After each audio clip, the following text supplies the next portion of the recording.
మొన్న 13వ తారీఖు నాడు జరిగిన ఎలక్షన్లో కొడాలి నాని గారు ఓటర్లకు ఇవ్వాల్సిన డబ్బుని వార్డుకి తీసుకొచ్చిన పెద్ద మనుషులు, వార్డుకి ఇద్దరు గాడికి డబ్బులు పంచుతాకు వచ్చిన వాళ్ళు, వీళ్ళకి డబ్బులు ఎవరెవరైతే తీసుకొచ్చి వాళ్ళు ఎన్ని లక్షలు కావాలి ఎన్ని లక్షలు తీసుకొచ్చే మనిషి వార్డులో ఉన్నవాళ్ళు, కొడాలి నాని గారి డబ్బులు ఎవరెవరైతే చిన్ని గారు ఆ కొడుకులందరినీ కళ్యాణ మండపంలో పిలిచి కూర్చోబెట్టి నిజం చెప్పుతే వదిలేసి డబ్బులు వసూలు చేయండి, లేదా మీ దగ్గర ఉన్న కుక్కలు ఎన్ని ఉన్నాయి అన్ని కుక్కలను వదిలేయండి నా కొడుకుల్ని.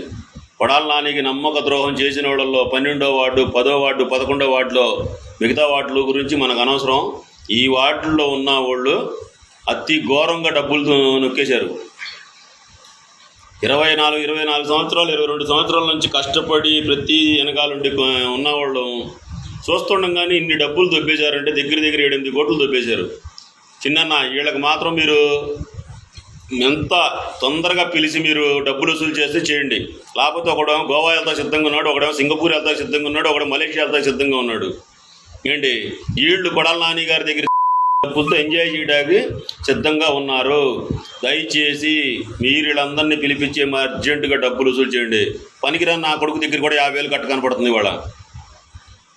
కనీసం మా కుర్రోళ్ళు ఎంతమంది కష్టపడ్డాం, తిన్నారా లేదని అడిగిన వాడు లేడు, కనీసం బేటాలు ఇచ్చిన వాడు లేడు, కనీసం ఆ రోజు డబ్బులు పంచేటప్పుడు కనీసం ఇదిగో ఈ 2,000 ఇచ్చుకోండి, ఇదిగో ఖాజా, ఇదిగో గాంధీ, ఇదిగో దాదా, ఇదిగో మున్నా అని చెప్పి ఇచ్చిన వాళ్ళు లేరు.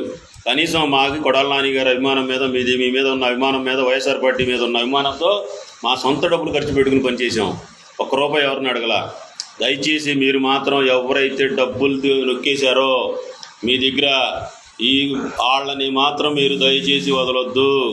నేను చెప్తున్న ప్రమాణం పూర్తిగా నా పిల్లల సాక్షిగా, మాకు అటువంటి పాపం పుణ్యం తెలియదు. కొడాలి నానికి ఇంత నమ్మక ద్రోహం చేసి ఇంత నమ్మకంగా కొడాలి నాని వీళ్ళు గుండె చెరువా మీరు వదలొద్దు. చిన్న మీకు దయచేసి 2 చేతులు ఎత్తి నమస్కరించి చెప్తున్నా, వీళ్ళని మాత్రం దయచేసి వదలొద్దు. మొన్న 13వ తారీఖు నాడు జరిగిన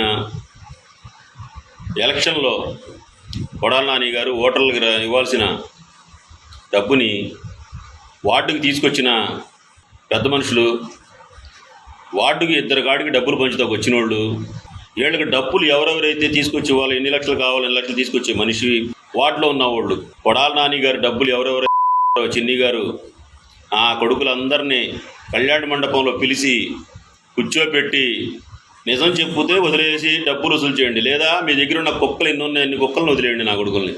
కొడాలి నానికి నమ్మక ద్రోహం చేసిన వాళ్ళల్లో 12వ వార్డు, 10వ వార్డు, 11వ వార్డులో మిగతా వార్డుల గురించి మనకు అనవసరం.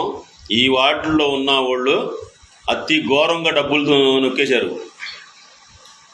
24 సంవత్సరాలు 22 సంవత్సరాల నుంచి కష్టపడి ప్రతి వెనకాలండి ఉన్నవాళ్ళు చూస్తుండగానే ఇన్ని డబ్బులు దొబ్బేశారంటే దగ్గర 8 కోట్లు దొబ్బేశారు. చిన్న వీళ్ళకి మాత్రం మీరు ఎంత తొందరగా పిలిచి మీరు డబ్బులు వసూలు చేస్తే చేయండి. లేకపోతే ఒకడేమో గోవా వెళ్తా సిద్ధంగా ఉన్నాడు, ఒకడేమో సింగపూర్ వెళ్తా సిద్ధంగా ఉన్నాడు, ఒకడేమో మలేషియా వెళ్తా సిద్ధంగా ఉన్నాడు. ఏంటి వీళ్ళు కొడాలి నాని గారి దగ్గర డబ్బులతో ఎంజాయ్ చేయడానికి సిద్ధంగా ఉన్నారు. దయచేసి మీరు వీళ్ళందరినీ పిలిపించి అర్జెంటుగా డబ్బులు వసూలు చేయండి. పనికిరాని నా కొడుకు దగ్గర కూడా 50,000 కట్ట కనపడుతుంది ఇవాళ. కనీసం మా కుర్రోళ్ళు ఎంతమంది కష్టపడ్డాం, తిన్నారా లేదని అడిగిన వాడు లేడు, కనీసం బేటాలు ఇచ్చిన వాడు లేడు, కనీసం ఆ రోజు డబ్బులు పంచేటప్పుడు కనీసం ఇదిగో ఈ 2,000 ఇచ్చుకోండి, ఇదిగో ఖాజా, ఇదిగో గాంధీ, ఇదిగో దాదా, ఇదిగో మున్నా అని చెప్పి ఇచ్చిన వాళ్ళు లేరు. కనీసం మాకు కొడాలి నాని గారి అభిమానం మీద మీ మీద ఉన్న అభిమానం మీద వైఎస్ఆర్ పార్టీ మీద ఉన్న అభిమానంతో మా సొంత డబ్బులు ఖర్చు పెట్టుకుని పనిచేసాం. ₹1 ఎవరిని అడగల. దయచేసి మీరు మాత్రం ఎవరైతే డబ్బులు నొక్కేశారో మీ దగ్గర ఈ వాళ్ళని మాత్రం మీరు దయచేసి వదలొద్దు. నేను చెప్తున్న ప్రమాణం పూర్తిగా నా పిల్లల సాక్షిగా, మాకు అటువంటి పాపం పుణ్యం తెలియదు. కొడాలి నానికి ఇంత నమ్మక ద్రోహం చేసి ఇంత నమ్మకంగా కొడాలి నాని వీళ్ళు గుండె చెరువా మీరు వదలొద్దు. చిన్న మీకు దయచేసి 2 చేతులు ఎత్తి నమస్కరించి చెప్తున్నా, వీళ్ళని మాత్రం దయచేసి వదలొద్దు.